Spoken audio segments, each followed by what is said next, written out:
Aujourd'hui, on sort de son écrin un album photographique emblématique des collections du musée, l'album Corta.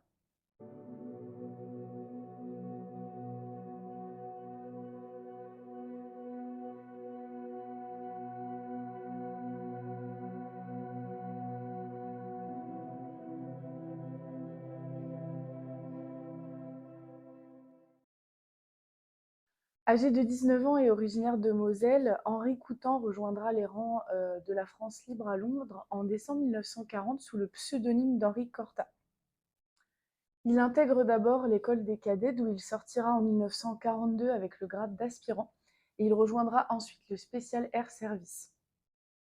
Il sera parachuté en Bretagne dans la nuit du 7 au 8 juin 1944 dans le cadre des Couney Party que nous avions évoqué précédemment dans une autre vidéo, en tant que chef d'un stick de 3 hommes. L'équipe a pour mission de saboter la voie ferrée entre Ploërmel et Mauron, puis de rejoindre la base d'Ingson. La bataille de Saint-Marcel va éclater le 18 juin 1944, au moment où l'équipe d'Henri Corta se rend en direction de la base. Il trouve refuge avec ses hommes dans une ferme à Kersanson près de Loya, propriété de la famille Urien, qui va les cacher, les ravitailler et les héberger au prix d'énormes risques. Ne se séparant jamais de son appareil photo, Henri Corta est l'auteur de rares clichés documentant ses 5 années de guerre.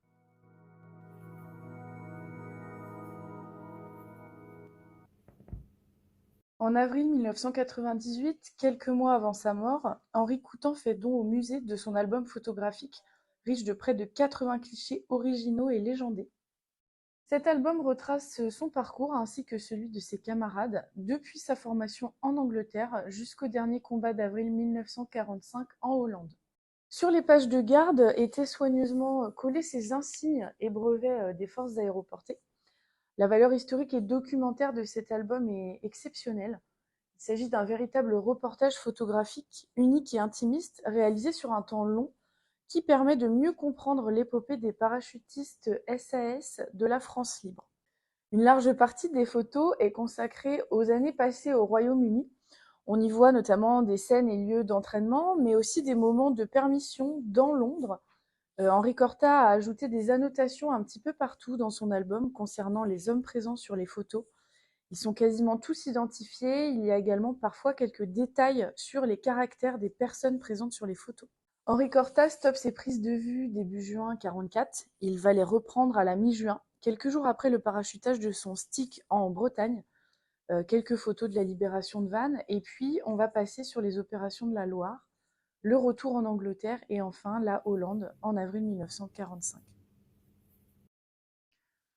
Henri Corta deviendra artisan d'icônes après la guerre. En 1952, il publia cet ouvrage intitulé Les Bérets rouges, où il retrace son parcours durant la Seconde Guerre mondiale.